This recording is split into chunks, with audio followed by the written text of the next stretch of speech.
Smart saving plan తో మీ ఆత్మీయులకు ఉజ్వలమైన సురక్షితమైన జీవితం అందించండి. టాటా ఏఏతో ఇది సాధ్యం. సో ఇవాళ central road fund, national highways, agriculture Fasal Bima, national health mission, Amrut పథకం, mid day meals, 15th finance, MP ల్యాడ్స్కి, NFBS, irrigation, Awas Yojana. NFBS అంటే ఎవరైనా చనిపోతే central government scheme, BPL families 20,000 రూపాయలు డైరెక్ట్గా వాళ్ళ అకౌంట్లోకి వచ్చే స్కీమ్ ఇది. సో దీని మీద అవగాహన పెంచాల్సిందిగా కూడా నేను కలెక్టర్ గారిని రిక్వెస్ట్ చేశాను. మా పార్టీ ద్వారా కూడా, మా సోషల్ మీడియా ప్లాట్ఫామ్ ద్వారా కూడా ఇది పెంచడం జరుగుతుంది. ఇక అసలు విషయానికి వస్తే, నేషనల్ హైవేస్లో సెంట్రల్ రోడ్ ఫండ్లో జిల్లాకి నేను 8 ప్యాకేజీలు ప్రపోజ్ చేస్తాను. Central road fund is totally central fund. దాంట్లో 6 కట్ చేసిండ్రు state government. Propose state government చేయాలి. ఇక్కడ ఉన్న కాంగ్రెస్ నాయకులు ఏం చేస్తున్నారు అంటున్నా. మన జిల్లాకి నేను 8 ప్రపోజ్ చేస్తే అందులోకి 6 ఎగరగొట్టి ఇచ్చిన 2 దాంట్లో కూడా బోధనల 30 కోట్లది 21 కోట్లకు చేసి 9 కోట్లు తగ్గించుకొని మీరు దేనికోసం ఎన్నికై ఉన్నారు? ఇద్దరు ఎమ్మెల్యేలు ఉన్నారు ఇందులో. మళ్ళా ఇప్పటికీ ఎన్నిసార్లు మీడియా ముందర మాట్లాడినా దున్నపోతు మీద వర్షం పడ్డట్టే ఉన్నది కాంగ్రెస్ ఎమ్మెల్యేలకి జిల్లాలో. మాధవ్ నగర్లా పైసలు పెండింగ్ ఉన్నాయా? పైసలు ఇప్పియండి. Arasapalli land acquisition payments pending ఉన్నాయి. ల్యాండ్ అక్విజిషనే మీది 130 కోట్ల అరసపల్లి బ్రిడ్జ్కి టోటల్ సెంట్రల్ ఫండే. ఈ ల్యాండ్ అక్వైర్ చేసి ఇవన్నీ కూడా చేతనైతలేదు. దానికి పైసలు ఇస్తలేరు. సెంట్రల్ ఫండ్ వచ్చింది డైవర్ట్ చేసుకుంటున్నారు. పేమెంట్లు ఇస్తలేరు కాంట్రాక్టర్కి. ఆర్మూర్ రోడ్డు, నిజామాబాద్ ఆర్మూర్ రోడ్డు మామిడిపల్లి దగ్గర ఫ్లైఓవర్ దగ్గర పడ్డది. 3.5 కోట్లు ఇస్తే ఆ పైన బీటీ రోడ్ వేసేస్తారు కాంట్రాక్టర్లు. ఇవన్నీ కేంద్ర ప్రభుత్వ నిధులు డైవర్ట్ చేసుకున్నారు. అవి పేమెంట్లు చేయండి అంటే సుదర్శన్ రెడ్డి తిరుగుతలేడా? బోధనకు వస్తలేడా? హైవేకి వెళ్ళి మాధవనగర్ బ్రిడ్జ్ దాటి పోతలేడా? పక్కకే ఇల్లు కట్టుకుంటున్నాడు. బైపాస్ రోడ్ ఇల్లు కట్టుకుంటున్నాడు ఆయన కోట్లు పెట్టుకొని. ప్రజల కోసం చూసుకోడా?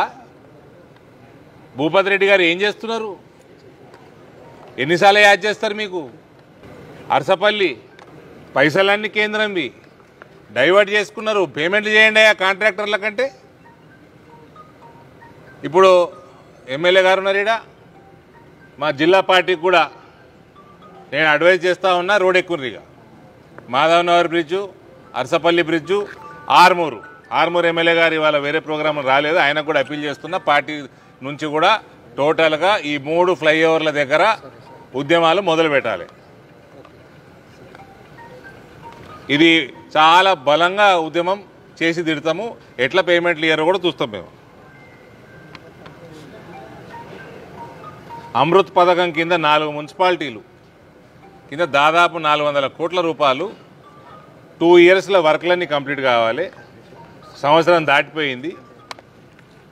10% వర్కులు కూడా కాలేదు. దీని మీద కూడా నేను దసరా కాగానే రివ్యూ పెడతా అన్న. మెగా ఇంజనీరింగ్ సంస్థ మ్యాక్సిమం వర్కులు చేస్తున్నది.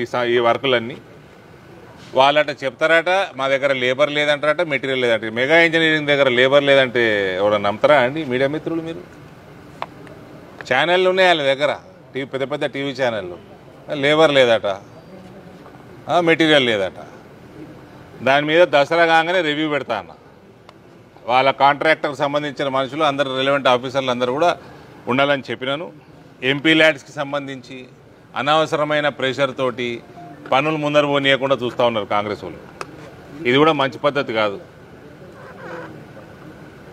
ఎంపీ ల్యాడ్ ద్వారా పని అయినట్టు కూడా బోర్డు కూడా పెట్టనిస్తలేరు కాంగ్రెస్ వాళ్ళు. ఏం చిల్లర రాజకీయాలయా?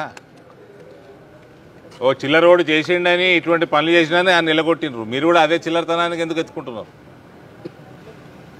ఫ్లడ్ రిలీఫ్ ఇయ్యాలటి వరకు మళ్ళీ సర్వే చేయండి. 10,000 ఎకరాలే డ్యామేజ్ అయినట్టు డిస్ట్రిక్ట్ అడ్మినిస్ట్రేషన్ చెప్పి. లాస్ట్ టైం నేను నిజామాబాద్ రూరల్లో పోయి తిరిగినప్పుడు బోధన్ సైడ్ కూడా డ్యామేజ్ ఎక్కున్నది బ్యాక్ వాటర్ వల్ల. దాన్ని రివైజ్ చేయండి అయ్యా, రీసర్వే చేయండి అంటే దాన్ని ఏం చేసింది లేదు. సరే చేసిన దానికి ఏమైనా ఇచ్చిందంటే ఇచ్చింది లేదు. కామారెడ్డిలో కూడా ఇచ్చిండ్రంటే కామారెడ్డిలో కూడా ఏమి ఇవ్వలేదట. గ్రామాలలో నీళ్ళు వస్తే మొత్తము ఓ 10,000 రూపాయలు ఒక క్లీనింగ్ కోసం ఇచ్చిండ్రట. రైతులకు ఇచ్చిందేం లేదు. ఇసుక వేరకపోతే ఉపాధి హామీ పథకం కింద కలెక్టర్ గారు తీపిస్తా అంటున్నారు. అక్కడక్కడ పనులు మొదలు పెట్టిండ్రు, చేస్తా అంటున్నారు. కోతలు కాగానే మొత్తం స్పీడప్ చేస్తా అంటున్నారు. ఏ పిల్లగాళ్ళకి కోడిగుడ్లు పెట్టారు, కోడిగుడ్లు ఇచ్చే కలెక్టర్ గారికి ఇచ్చేసినట్టున్నాము. 60-70 గ్రాముల కోడిగుడ్డు ఉండాలంటే ఇలా 40 గ్రాముల కోడిగుడ్డు పెడతారు పిల్లలకి.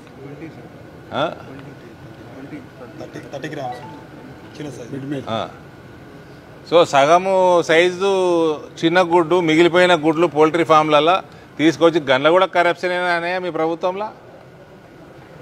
ఆ కేసీఆర్ ఇసుంటి పనులు చేస్తే శాపనార్థాలు తగిలి పీకిండు.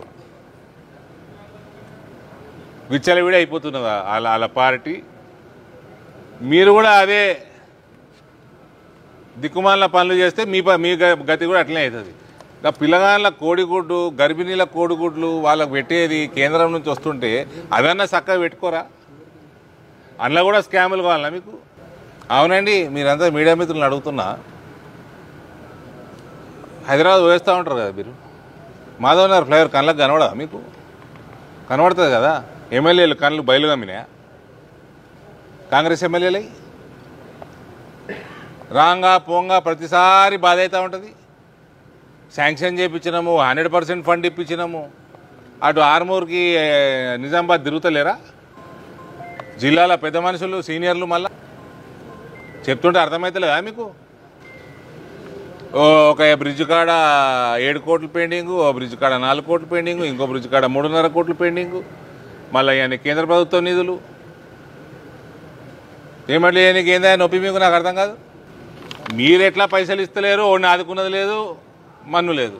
అచ్చా, ఈ కోడిగుడ్ల విషయంలో ఫస్ట్ నుంచి 8th క్లాస్ వరకు పిల్లలకి సెంట్రల్ గవర్నమెంట్ ఇస్తుంది పైసలు. అవి పేమెంట్లు 4 నెలలు డిలే ఉంటున్నాయి. అది సరే మొన్న జూలై దాకా చేసిండట. 9th 10th ఇస్తలేరు. ఎందుకు ఇస్తలేరు అంటే 9th 10th కేంద్రం ఇయ్యదు, రాష్ట్ర ప్రభుత్వం ఇవ్వాలి. అది పేమెంట్లు లేవు. ఇక 9th క్లాస్కి వచ్చినప్పుడు కోడిగుడ్లు తినద్దు, బంద్ చేయాలి. జిల్లాలో ఉన్న కాంగ్రెస్ నాయకులు, పిసిసి అధ్యక్షుడు తిరుగుతలేడా జిల్లాలో? ఫ్లైఓవర్లు కనబడతలేవా? ఎన్నిసార్లు చెప్పాలి? ఏ భాషలో చెప్పాలి? ఇంకో 15-20 కోట్లు ఇప్పించుకోరాదా? పిసిసి ప్రెసిడెంట్కి నేను 8 ప్యాకేజీలు నేను సిఆర్ఎఫ్ కింద ప్రపోజ్ చేస్తే 1.5 ఇస్తాడా? మీకు రాష్ట్ర ప్రభుత్వం ప్రపోజ్ చేసేదానిలా మళ్ళీ జిల్లాకి వెళ్ళి పిసిసి ప్రెసిడెంట్ డబ్బా కొట్టుకోవాలి మీ ఛానళ్ళలో. 2 ఎమ్మెల్యేలు అసలు ఒక ఆయనకైతే ఒక ముడత కూడా ఉండదు అంగి మీద, కడక్కుంటుంది. ఎట్లండి మనదిన పాము లెక్క వాడి ఉంటే ఎట్లా? కర్ణాటకలో కాంగ్రెస్ వాడు ఉన్నాడు, తెలంగాణలో కాంగ్రెస్ వాడు ఉన్నాడు. కర్ణాటక వాడు ఎత్తు పెరుగుతుంటే రేవంత్ రెడ్డి ఆయన ఎత్తు ఆయన పెంచుకొని పని చేయాలి. ఆయన ఎత్తు పెంచుకోవాలి. ఆయన ఫండ్ చేసిండు, మళ్ళా ఆడికెళ్ళి ఈడికి వచ్చినాయి పైసలు, అందుకని వదిలేస్తున్నాడా? ఫస్ట్ ఆడ ప్రభుత్వం ఏర్పడ్డది కదా, ఆడికెళ్ళి లారీలు వచ్చినాయి, ఈడి కేసు అయింది కదా, లారీలలో క్యాష్ అది తీసుకున్నందుకు తెలంగాణ నమ్మేస్తాడా? ఇక